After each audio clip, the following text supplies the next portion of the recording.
Greetings, alchemists. Welcome back to my channel, Hidden Alchemy by Sade.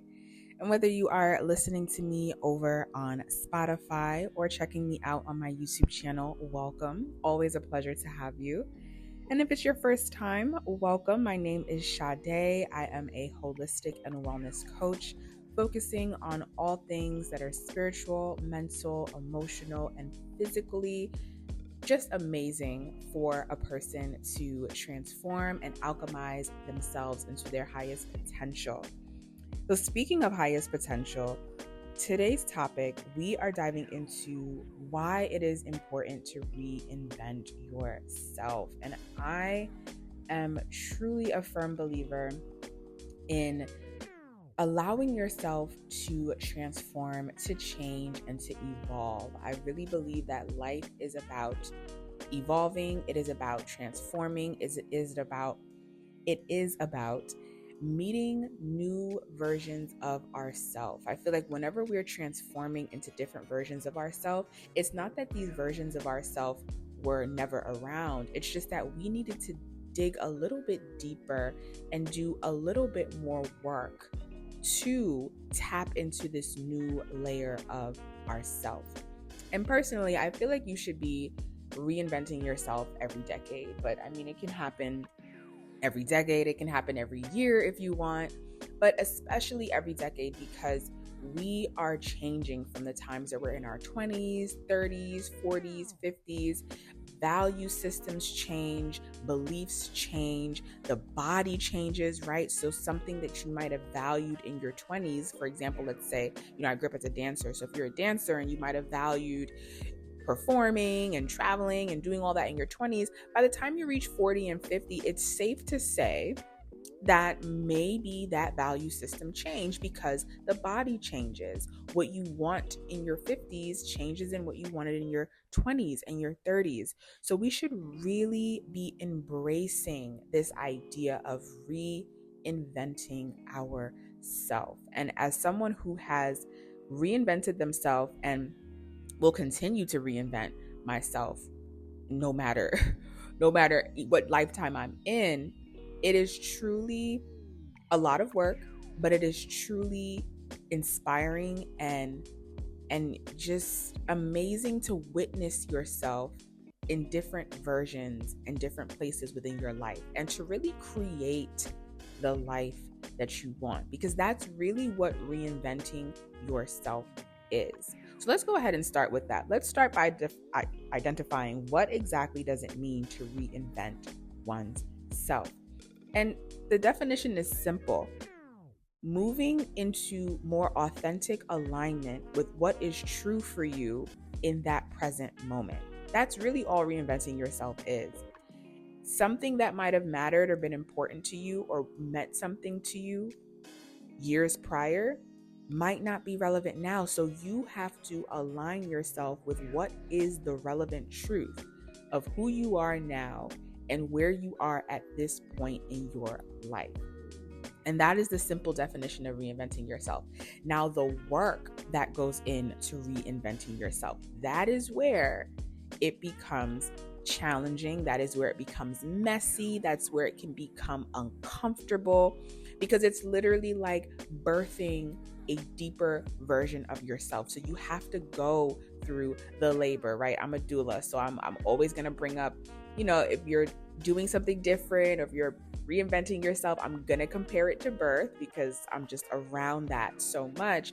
But you have to go through the 9 months, quote unquote. You have to go through the labor of birthing yourself, and that requires deep, intimate work. So let's go into what some of the work that is required, what that looks like when you're reinventing yourself.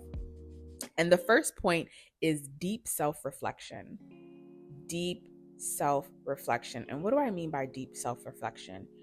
Really identifying and acknowledging yourself, the highs, the lows, the good, the bad, the light, the dark, really reflecting on how far you've come in your life, who you are in this moment, and is that who you want to be? And that's the question that gets uncomfortable, right? Is where you are right now who you want to be? And if the answer is no, there's nothing wrong with that. right? And that's why I call it deep self-reflection, because there's some truths about ourselves that are going to be very uncomfortable. And we have to acknowledge them nonetheless, because they're going to be necessary for our ability to reinvent ourselves. So deep self-reflection, where are you at this point in your life? Do you want to be there? And then where do you want to be? This is the fun part of reinventing yourself, because this is the imagination part, the creative part. This is where you really get to create a new persona, a new environment, right? If you want to move, say for instance, if you want to pick up and leave a city that you're in, this is when you get to create a new character, which is really a part of you, right? Because you're envisioning, well, where do you want to be? Where do you want to go? What do you want from your life? What is your life's philosophy? And this is where you get to become creative. And during this process of reinventing yourself, this is where you can also see your own self-limiting beliefs. Because if you have this idea of where you want to be, what you want to be doing, how you want to feel, how you want to look, right? Now you're going to have to decide, what are the practical steps for me to get there? Do I even believe that I am worthy of becoming this version of myself? And that alone will let you know if you have self-limiting beliefs about what you can do for yourself and what you can't do for yourself. So that's why I call it a moment of deep self-reflection. Who am I? Do I like where I'm at? Where do I want to be? Who do I want to become? What does that person look like? Where does that person live? Okay, who is around that person? What are the friend groups around that person? What type of relationships does that person have?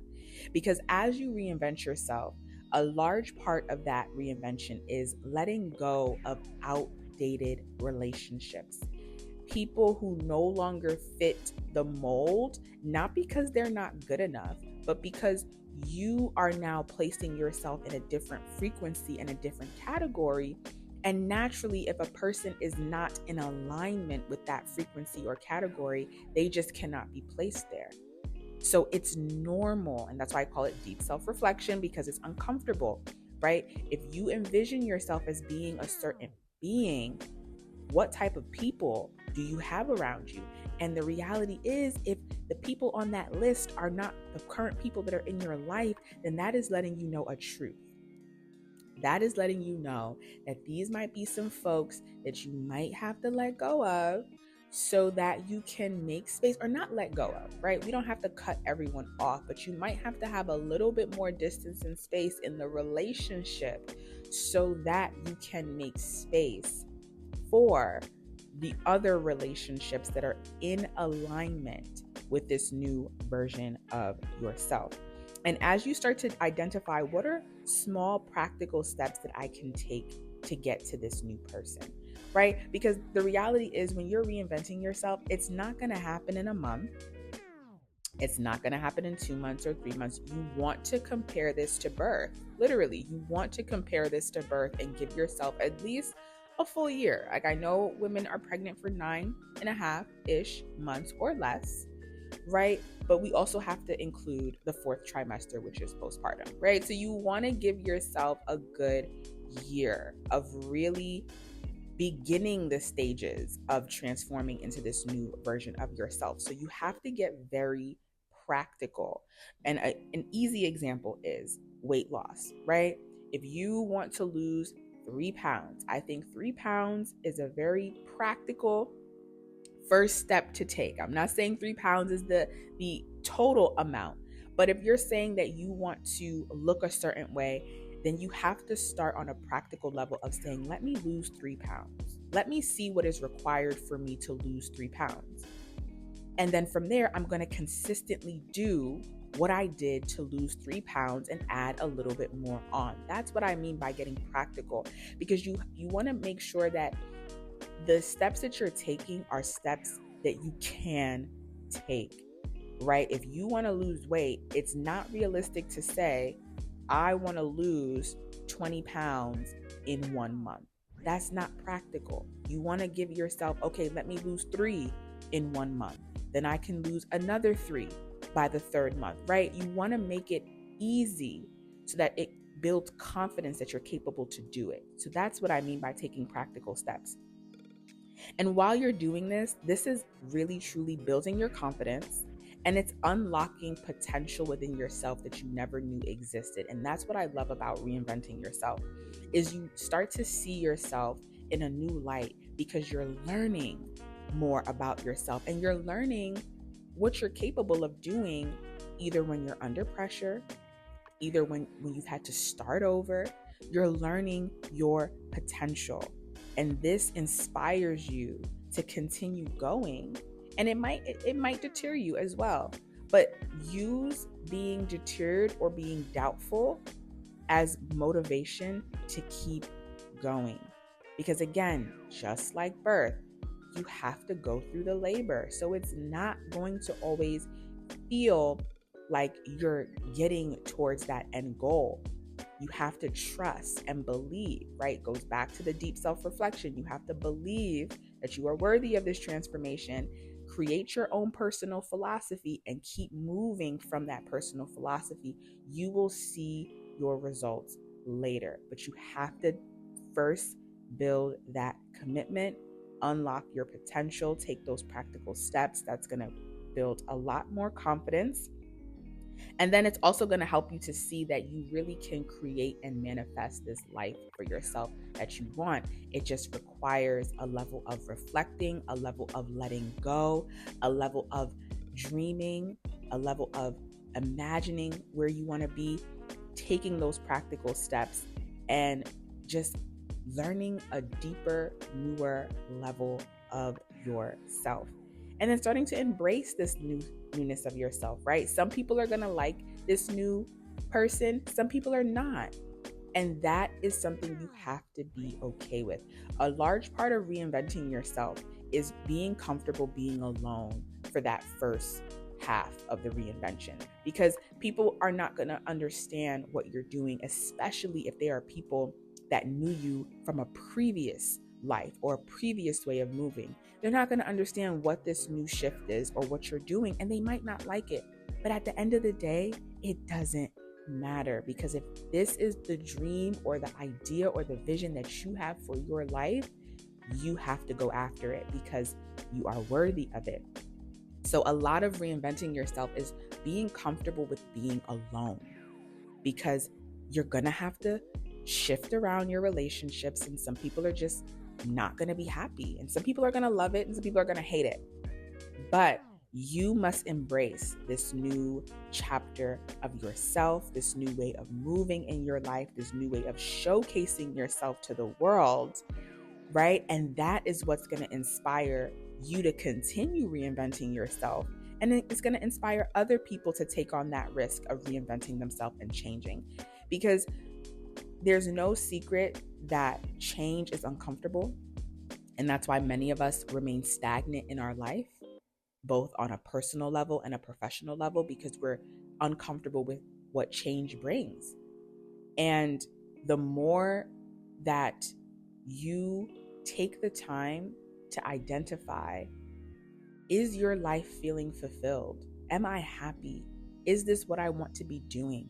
The more you take time to reflect on where you are in life, and if you're living in alignment with your truth and your purpose, whatever that is, the more you do that, the healthier of a relationship you're going to build with yourself, and the healthier of a relationship you're going to build with the idea of change, and seeing why change is necessary, and seeing why inventing yourself is necessary, or reinventing yourself is necessary. And the more comfortable that we become with reinventing ourselves, the more comfortable we become with things ending, because we know that it's a part of life. It's a life cycle to transform. It's a life cycle to die, to be reborn, to change, to evolve, to grow.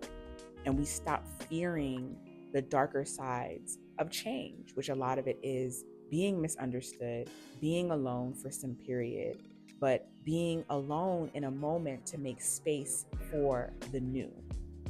So that is my spiel for today's podcast on the power of reinventing yourself, and really how that just helps you to unlock layers of life within one lifetime. This is why you can see people do many things in one lifetime. And it's really because they've just reinvented themselves whenever they felt like it was necessary.